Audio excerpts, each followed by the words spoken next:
All right, you guys, today we are going to be talking about one of the very most important lessons you're going to get out of this whole course, and that is properly licensing your music. If you post any video online that has music created by someone else in it, you have to have a proper license for that song. If you buy a song on iTunes, that gives you permission only to listen to that song in your house, to listen to that song by yourself in your car, or to listen to that song on your headphones. It does not give you a universal license to use that song as you wish. Artists are very protective of their music, and if they think that you are using their song to earn money, then their lawyers will contact you and they will sue your pants off.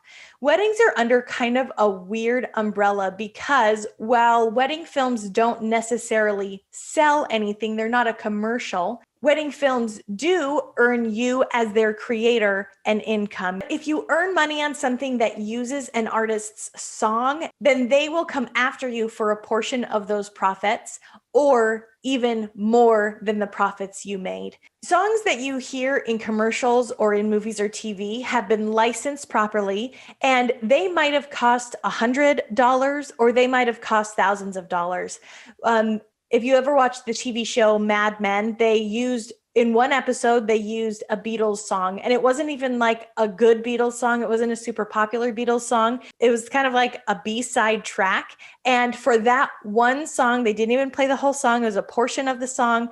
They paid $250,000 to properly license that song. When I first started editing wedding films over 10 years ago, we used whatever music we wanted. We didn't worry about licensing. The music industry didn't really care that much about weddings. But then a wedding videographer in California had a really cool idea. They made a wedding film that instead of just having the music be under the B-roll and all the footage, they had the couple sing along to the song. So the whole wedding was like a music video to this song. It was a Black Eyed Peas song. I'll post it for you underneath if you want to see it. But this video went viral. It got like 2 million views. People were sharing it all over social media. No one had really seen anything like that.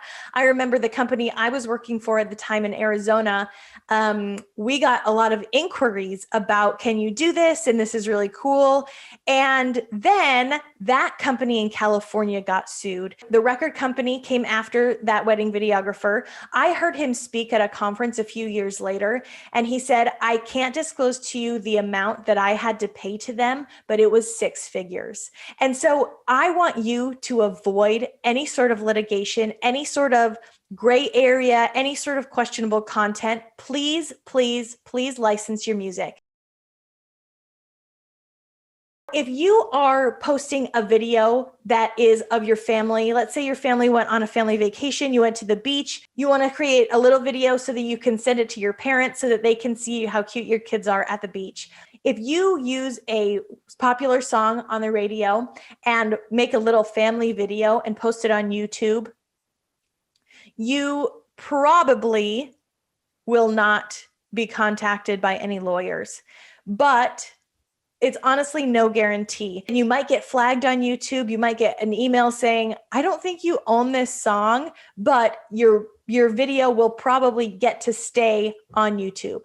But it's a gamble. It still is a gamble. If it's only for personal use and you never post it online, then you can use any song that you want. But if you're posting it online, and especially if you have ever made money off of that song, please license the music. So for the purposes of this class, I have licensed several different songs for you to use and practice on. However, I own the license to that music. You do not own the license. So you are using my footage that I shot and my songs that I have licensed. And so these videos that you are creating in this course should not be posted on your personal Facebook page. They should not be posted on an Instagram business page. Any sort of online presence, except in our private group, is not allowed. These are for educational purposes only, and you should not be posting them anywhere on social media except for our private Facebook group. If you are interested in licensing your own music, either for personal or professional use, there are two websites that I use regularly and that I highly recommend. The first one is called The Music Bed, and The Music Bed has a ton of music, really, really high quality songs, really good, catchy, and a huge selection. I really love The Music Bed, but for wedding films, each individual song is about $60, or you can sign up for the subscription, which is about $80 a month for unlimited song licensing. But this will only give you certain kind of licenses depending on what you're looking into. The second option that I personally use is Artlist.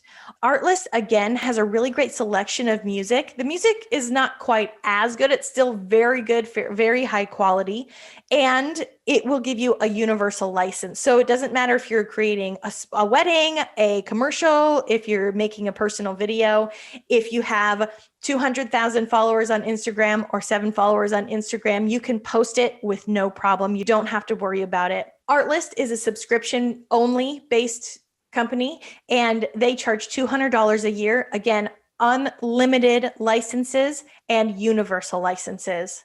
There are other options like Soundstripe or SoundSoap. I haven't used those personally though, but if you want to look into those, they are really good options.